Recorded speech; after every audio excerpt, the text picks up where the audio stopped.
Welcome back to Musings by Daeryun, episode 4. Today I'll be doing my first video podcast, and it will be a bit longer than my previous audio podcast.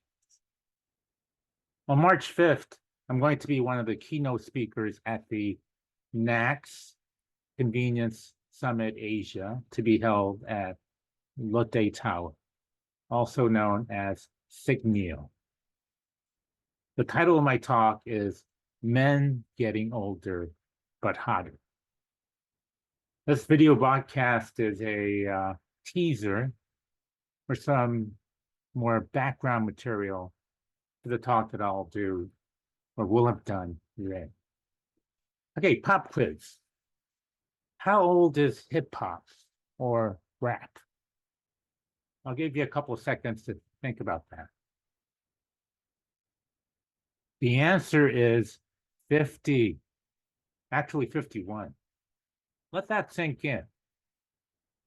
Hip hop was born when DJ Kool Herc developed that beat that would later become mainstream just a few years later. So to think that hip hop or rap only belongs to young people is a total misconception. For the young folks listening out there, the bad news is that you're not going to be young forever. But the good news is you can always stay young. Nowadays, people say that 60 is the new 30, with life expectancy expected to be much longer in most countries. In fact, older people are quickly becoming the majority in many places, especially here in Asia. Take, for instance, South Korea. Its ascent into the economic elite was fueled by hard work of more than 7 million baby boomers like yours truly, who entered the workforce in the 1980s and continued working on. That important age group, representing, amazingly, almost 20% of the entire population, has now mostly begun to retire. The results are A, a mass brain drain, B, wage inflation in skilled positions, C, the thinning of pensions, and D, a burden on the health system. The obvious solution to an aging population is to keep and train workers to be around longer. The Japanese and Korean private sectors, however, progress on that front has been slow, with management and labor united in pushing the status quo. Many companies still use seniority-based pay systems and fear that such a move will only lead to higher wage costs. Likewise, unions also do not want to rock the boat if it means having to go merit-based wages for everyone. Moreover, face-conscious Asian companies, especially in the service industry, want to present a corporate persona that is dynamic, vibrant, and global. In other words, young. It also doesn't help that youth unemployment, always a sensitive political issue, is high. Many current day considerations work against hiring more or keeping older workers.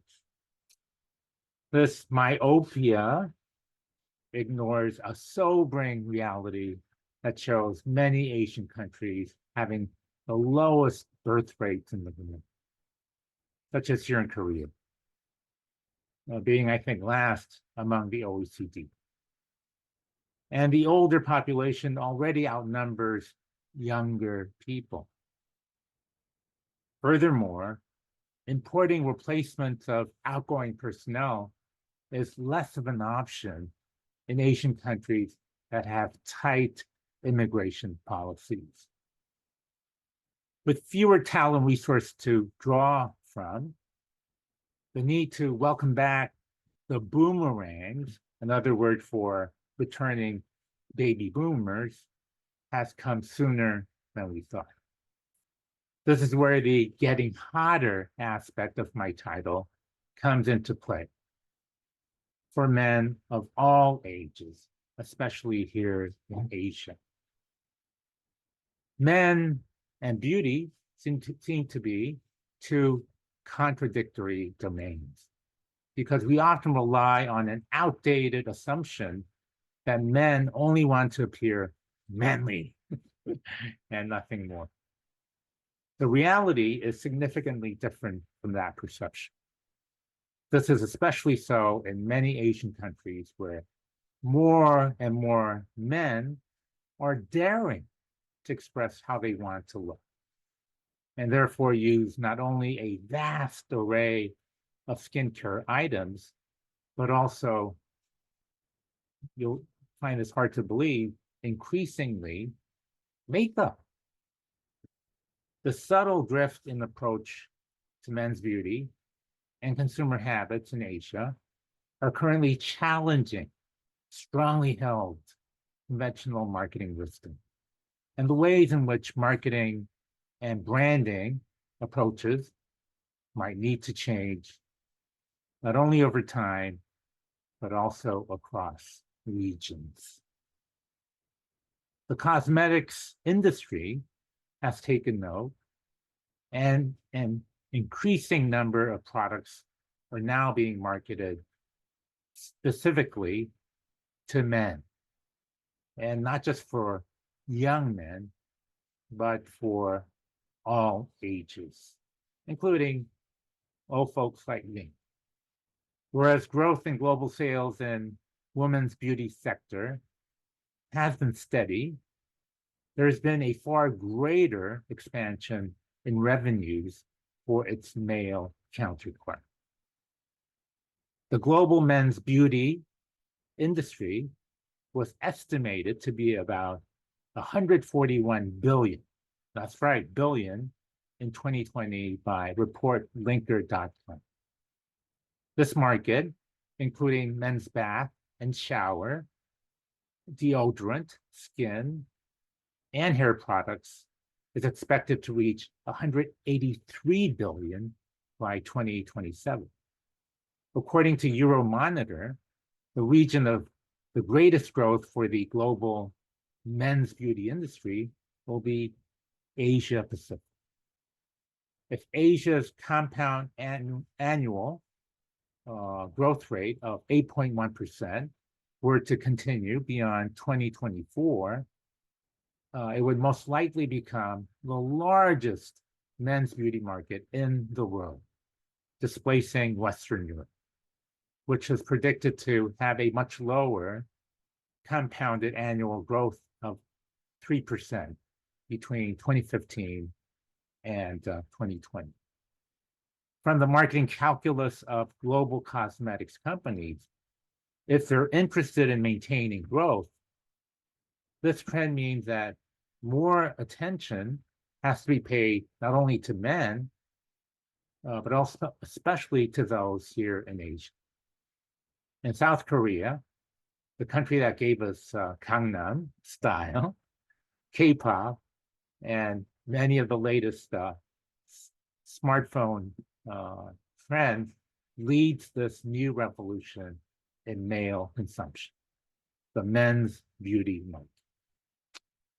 Regional differences in men's beauty, perhaps with the exception of Japan, was a laggard in the mass adoption of consumer products here in Asia. A good example would be the market for luxury products and brands. Whereas personal motivation drives demand for luxury in the West, in Asia, these are more symbols of social status. Asian buyers thus typically sought brands that ostensibly signaled their position in society, mostly in order to be accepted by their peers. And I think that is also true for the beauty market. Therefore, a similar pattern can be seen in how Asian men have become late adopters of men's beauty products, and increasingly, actually, the early adopters of new beauty products.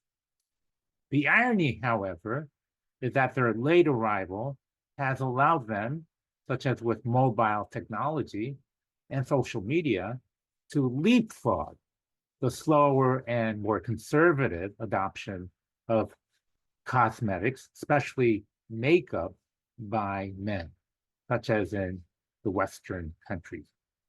Part of this may be cultural, since open discussion of sexuality is still taboo in Asia. But because flamboyant grooming and fashion in Asia don't necessarily take on the connotations of one's sexual orientation as in the West, men can be bolder and quicker to adopt new and riskier stuff. Through popular cultural products, such as movies and TV shows, we can easily compare and contrast the visual aesthetics for what counts as masculine and well-groomed between Asia and the West. In the latter, there's still a tendency to equate manliness to rugged-looking men with facial hair. This differs in Asia, where pretty boy images are more familiar and accepted.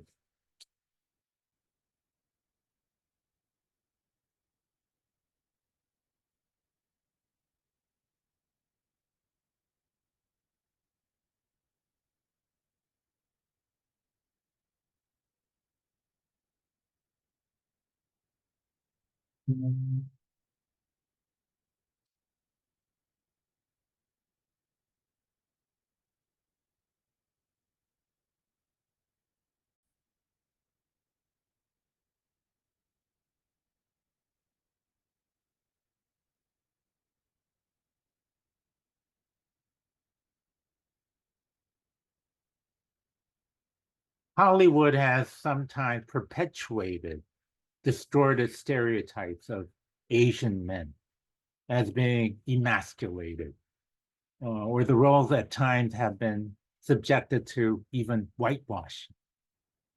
Against that backdrop, the success of movies like Crazy Rich Asians and Past Lives is noteworthy, not just for its Asian cast, but also the new representation of an Asian man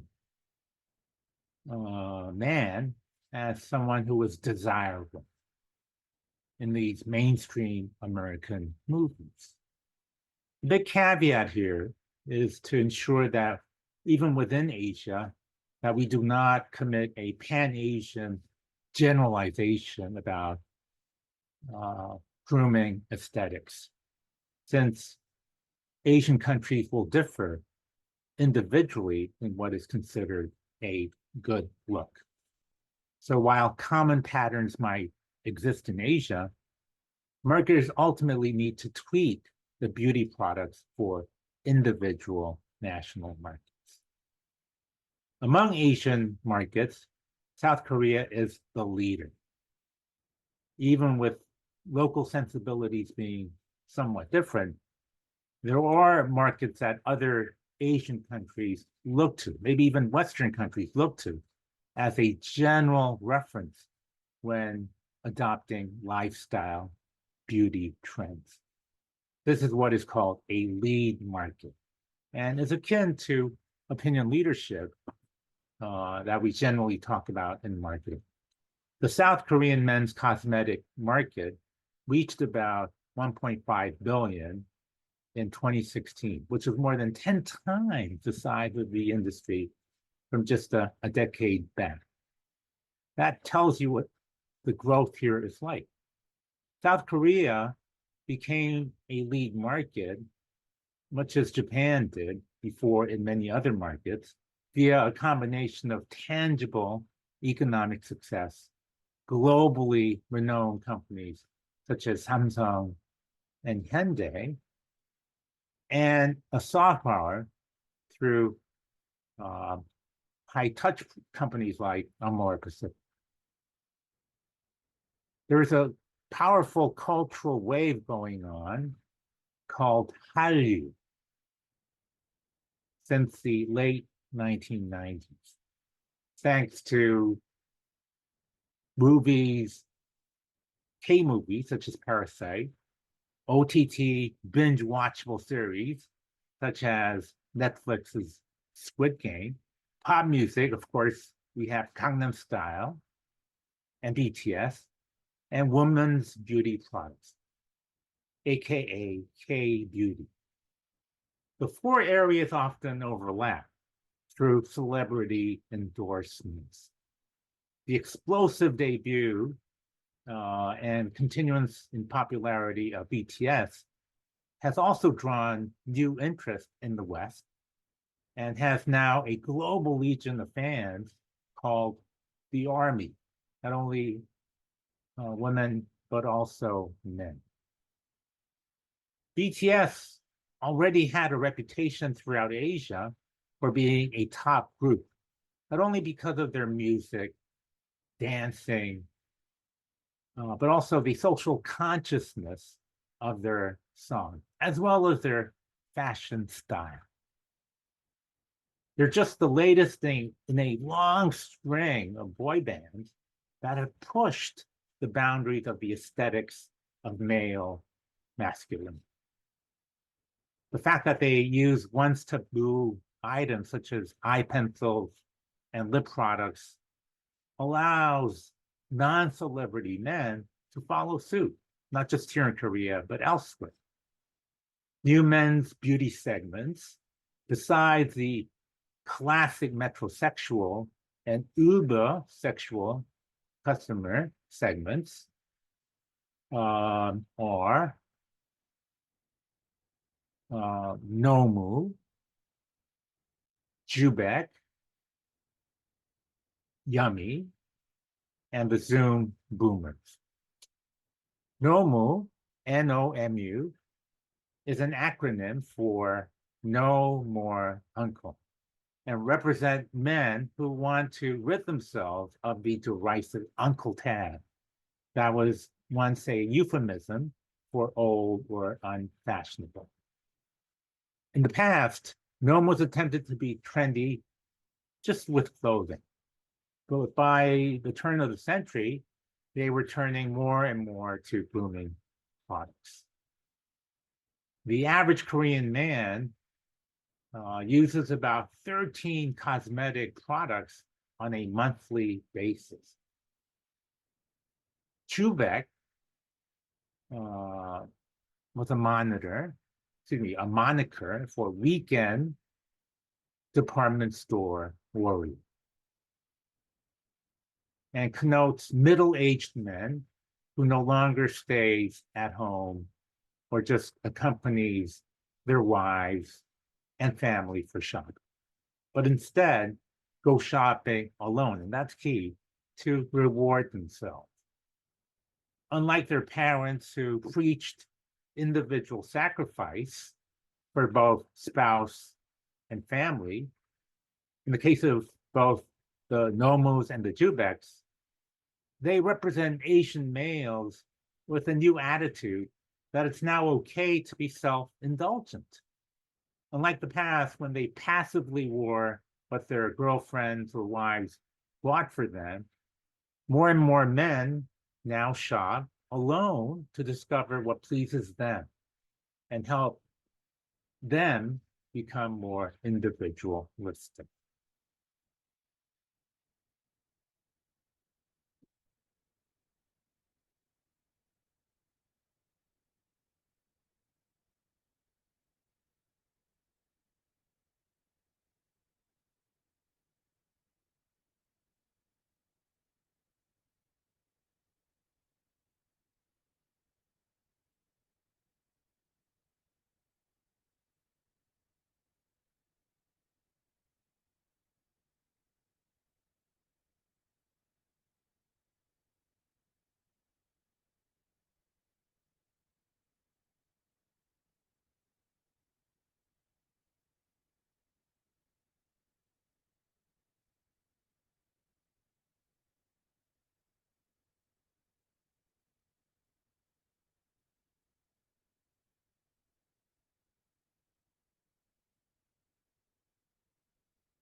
Another segment uncovered by marketing researchers are yummies, which stands for Young Urban Male Professionals.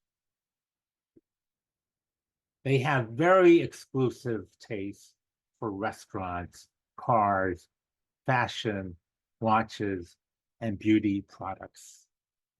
The rise of the yummy, in Korea at least, appears to be in part a reaction to the rise of the gold misses, a term that is used to describe unmarried women with high socioeconomic status and level of education. Many of the descriptors of the yummy are consistent with that of the gold misses, who have been iconic to Korean marketers and their legions of followers. The yummies are young, single, often living alone, but unlike the previous generation of men, they take very good care of their faces and bodies, spurred on by television shows showcasing sexy male, not only stars, but also surprisingly chefs. And they relish learning about and cooking haute cuisine for themselves and their friends, as well as, of course, their significant others. They also drive the demand for expensive beauty products, such as anti-aging serums, as well as pore management products and fragrances. As part of their need to be pampered by beauty experts, their havens of choice are high-end barbershops, which is kind of a new take on an old service of barbershops.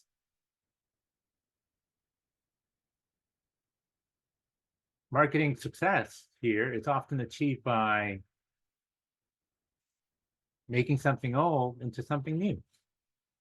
In the case of men's beauty products, it's the reinvention of the barbershop. Whereas in the past, barbershops were where men went to just get a shave and a haircut.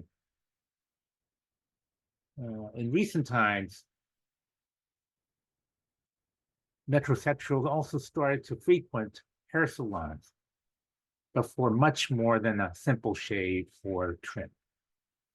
They were looking to get a perm, highlights, or a much more demanding hairstyle. All of this spelled the demise of old-styled barbershops. At first in the UK and then in the US, barbershops have made a comeback by reinventing themselves. Men can still get a shave and haircut, but now so much more. Barbershops have transformed themselves into full-service beauty salons, offering customized grooming to match one's face type, hair, and even profession. These shops typically cater only to men, even though women who want to transform their boyfriends or husbands take them there to become more confident and better looking partners. The community and chatty aspect of a barbershop for men may be something from the past, but it has found new life in this updated and localized form to appeal to the modern Asian man. The Asianization of the barbershop by chains such as Air aims to position it at the very high end and to offer grooming services like shampooing, that men have come to expect, especially here in Asia, but not elsewhere. The typical sitting begins with a consultation about skin and hair, and to put the customer in a relaxed mood. At some places, it also comes with a glass of single malt Scotch whiskey. Here I'm wearing something in that Scottish mood with Stirling, Scotland in the background. It can even include tips on fashion and eating, making it a total lifestyle shopping experience. The men's beauty market is further illustration of a concept that I espouse called nunnopi, which literally means meeting the consumer at the eye level. And it speaks to the dynamism of Asia and Korea, which is constantly evolving. So where does this trend take us? Well, men's beauty trends could be used to forecast future demand patterns in their follower countries. Besides cosmetics, men also use products and services such as mask packs, facial peels, dermatologists, and cosmetic surgery. Yes, cosmetic surgery. As for purchasing channels, the primary ones are drugstores, online open markets, and one brand shops. And perhaps, who knows, convenience stores as well.